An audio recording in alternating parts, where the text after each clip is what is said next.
This question from Our Ball on Discord: how likely or unlikely is a World Cup boycott from UEFA members? Is there an appetite across Europe to boycott the tournament? Miguel, you might want to give us a background to this boycott potential. Yeah, and there's a lot of background here. Funny, I do think it has actually receded to the background a bit, this issue as well. I think it was a much more live possibility in the week before Davos in mid-January, where I suppose there was a lot of chatter about some sort of potential action around the US and Greenland. At Davos, Trump did make a point of saying there'll be no military intervention, which I think, to be honest, took the temperature down around this, because before that, a lot of the European federations have been really concerned about what was happening. They wanted to show solidarity with Denmark. Some of them also had an informal meeting at the 150th anniversary ceremony for the Hungarian Federation, where they discussed potential next steps. And, whether, what it essentially would be a red line. Now, no one wanted to say it outright, certainly not the media, but it's obvious. Military action would have been a red line.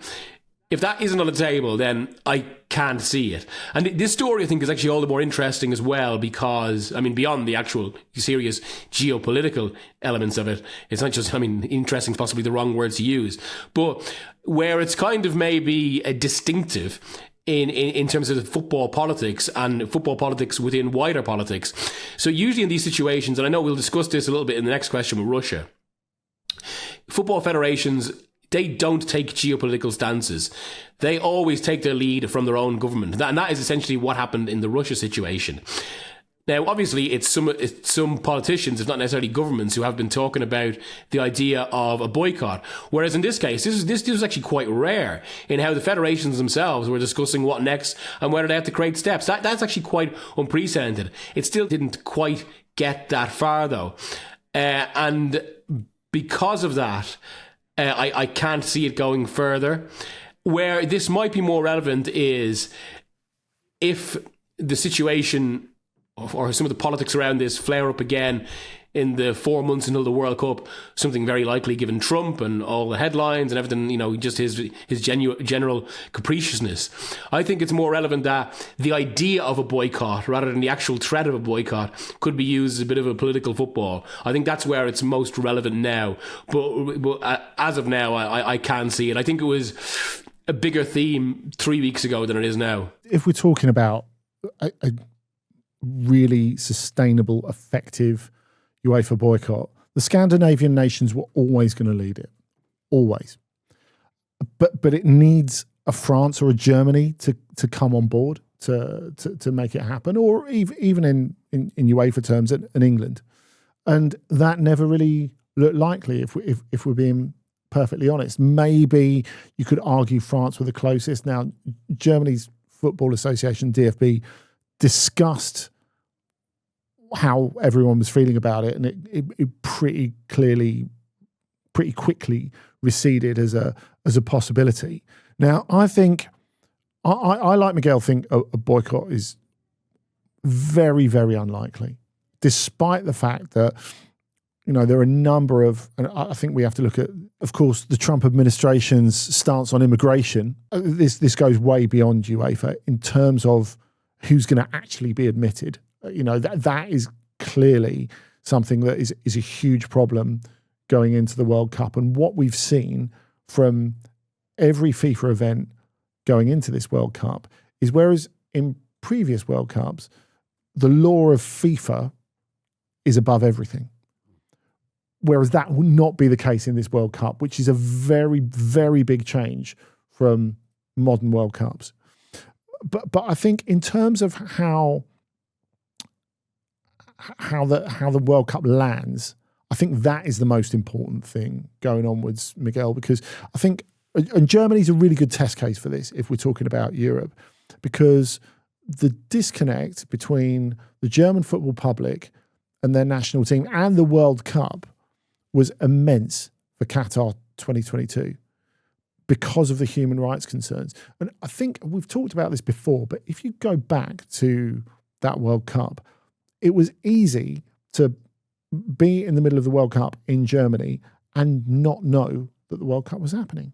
You know, you could go out to major squares in big cities like Munich and Köln and Dusseldorf, and there are no big screens showing the football, which is unprecedented during a modern World Cup with the cultural capital that football has, and particularly in a country like Germany. Now, I guess the question is, how does it develop? Talking about, as you were, Miguel, about what happens in the next 3 or 4 months. How does the relationship between the German football public and the World Cup develop? And do we get a repeat of that? And do we get a replication of that in other UEFA countries? It's possible, and it is instructive that, of course, most of the discussion has come out of Germany. It's been in the Netherlands as well.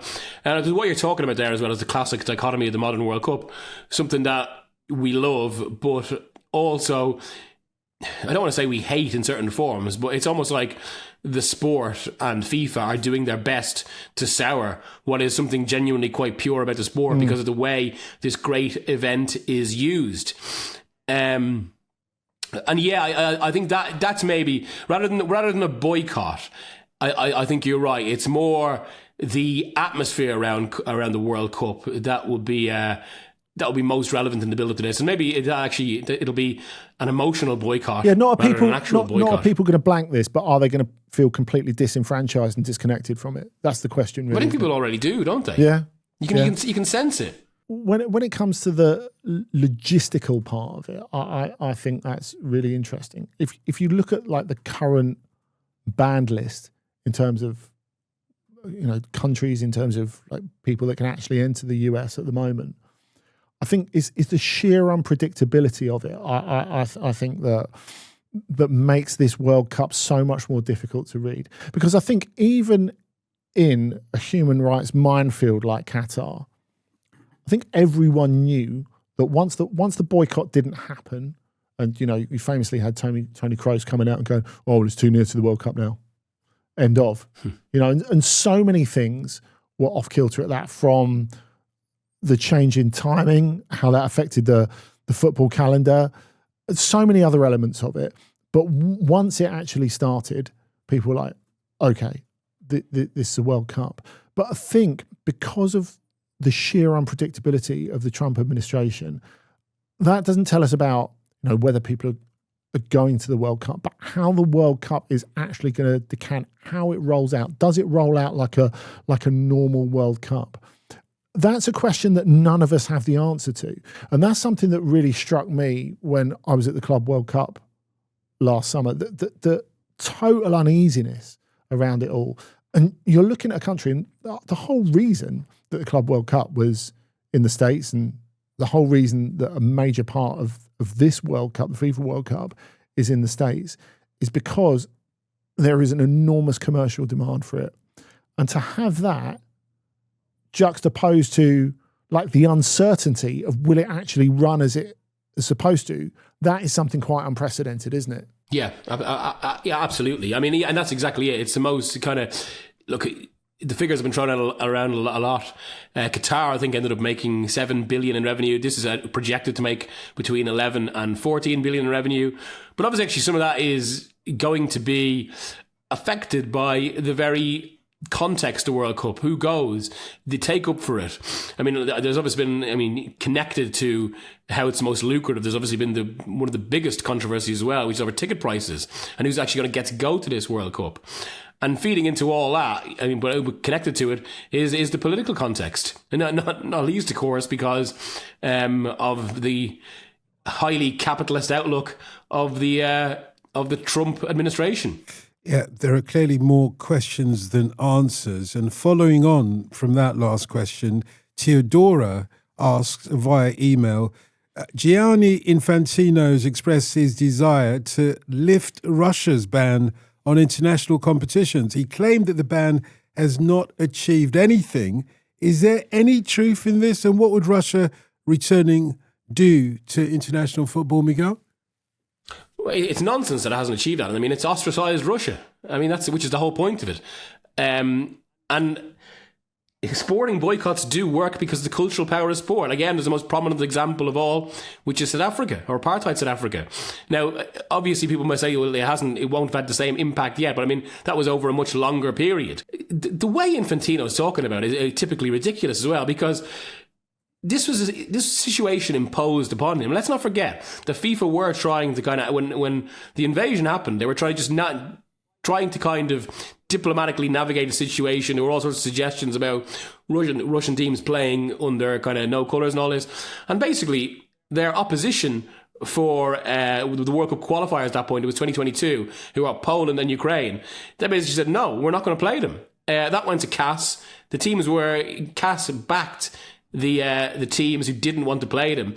And that essentially forced FIFA into this. They had to go along with a ban, and like the equation hasn't really changed there for Infantino. He can try as he might to bring Russia back, but if other countries don't want to play them, then they're not going to.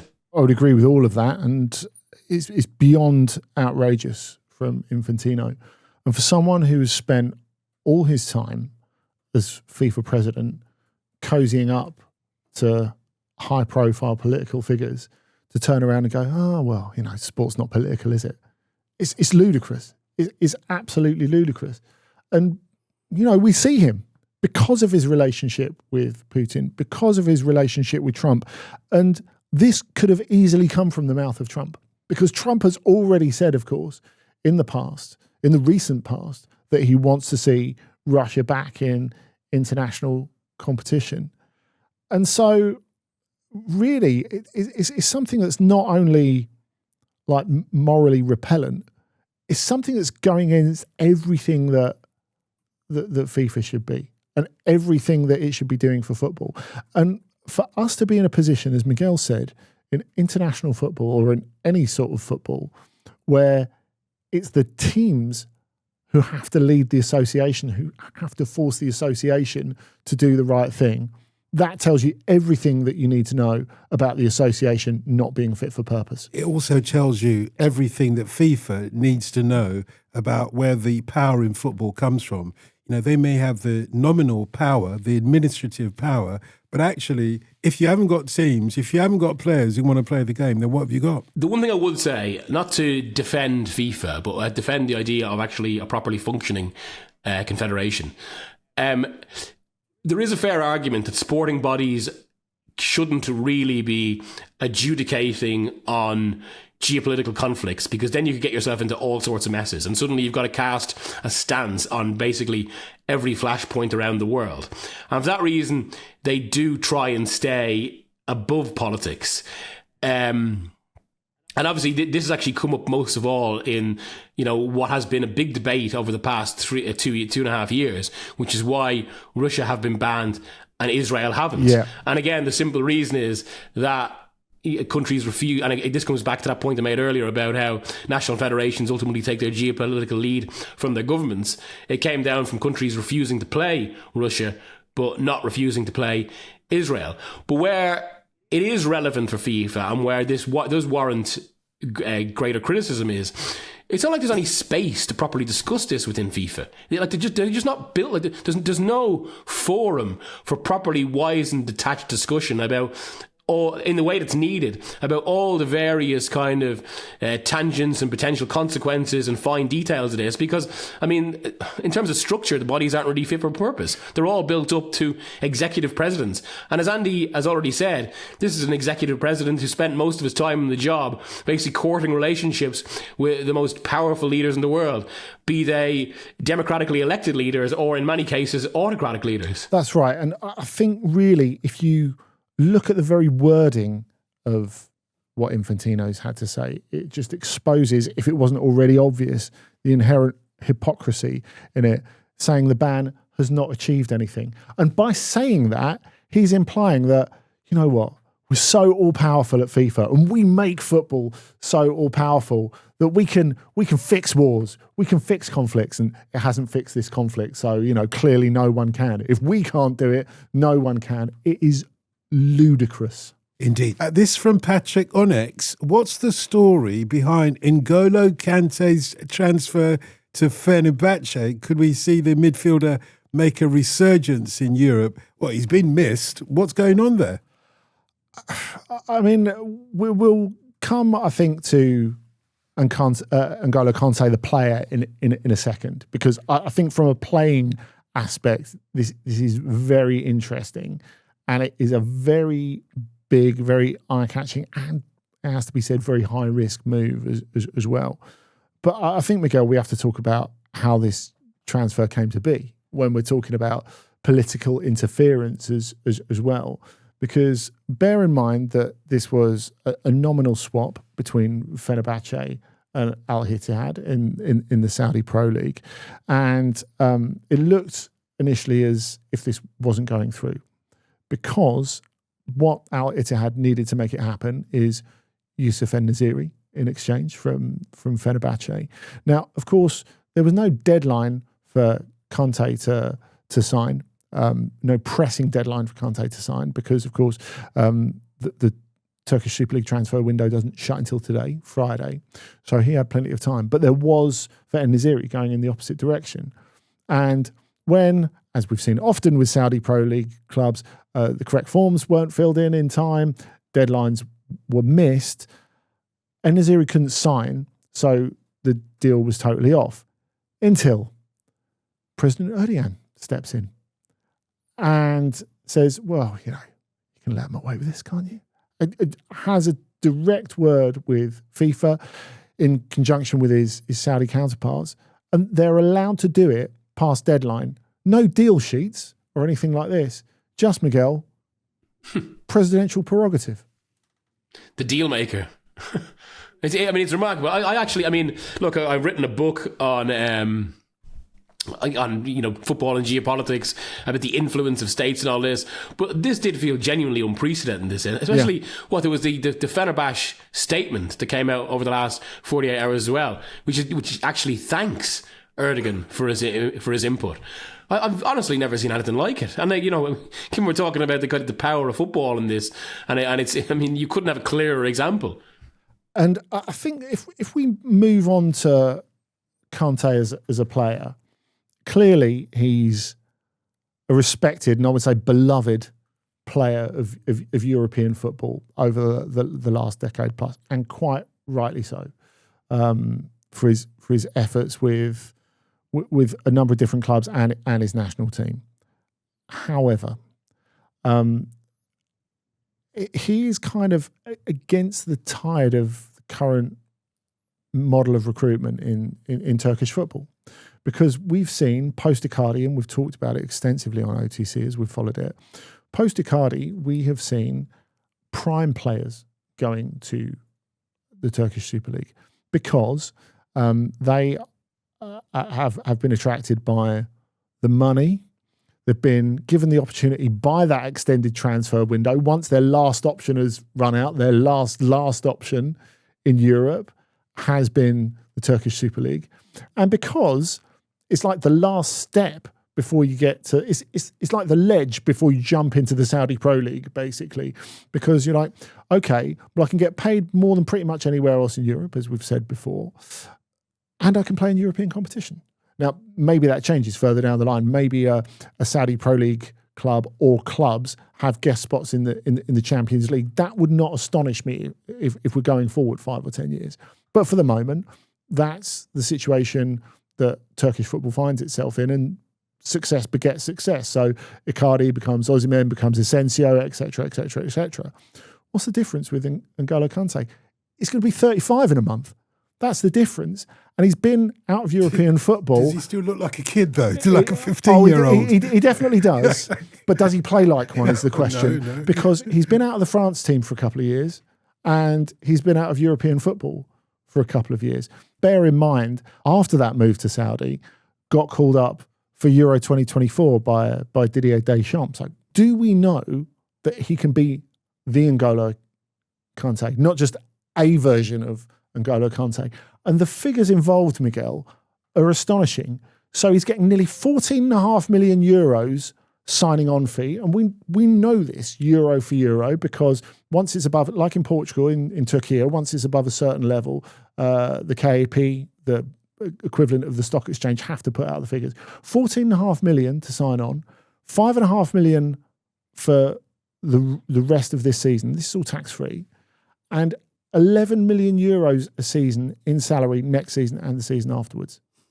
For a guy who's turning 35, and we don't know if he's the same N'Golo Kanté. It's the value of name, isn't it? That's it. Yeah, basically, it's a World Cup winner. But it is. Who has been a Premier League legend. When you look at that, those things are true. But when you look at the way that recruitment has happened in the Turkish Super League over the last couple of years, it's quite anachronistic, isn't it? Yeah, well, that's true actually. And they have generally gone for.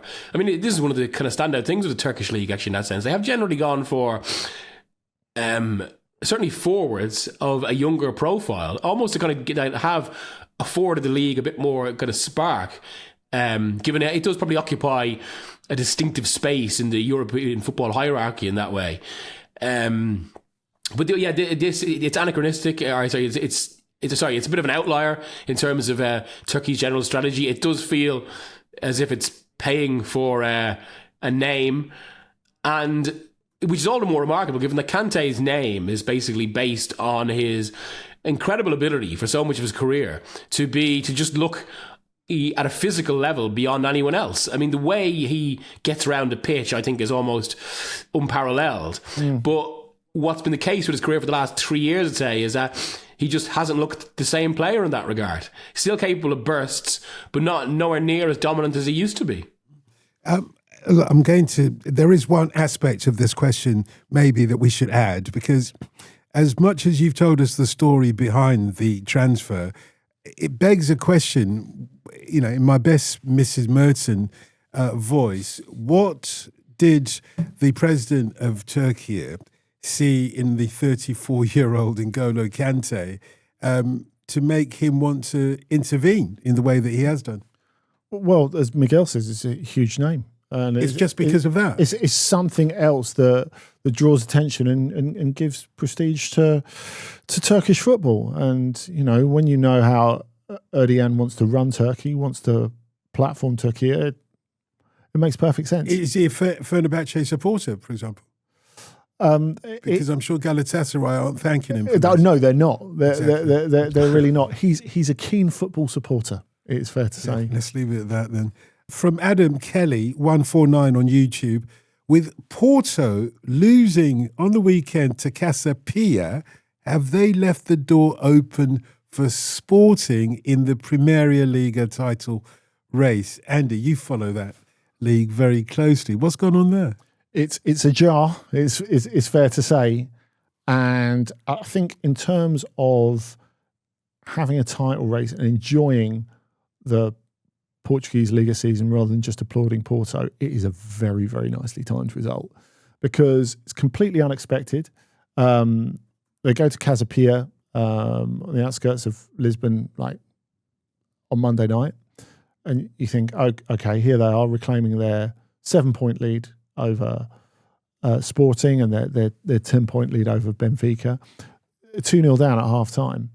Now, they pull a goal back quite soon after the break, and you think, okay, well, this is only going one way.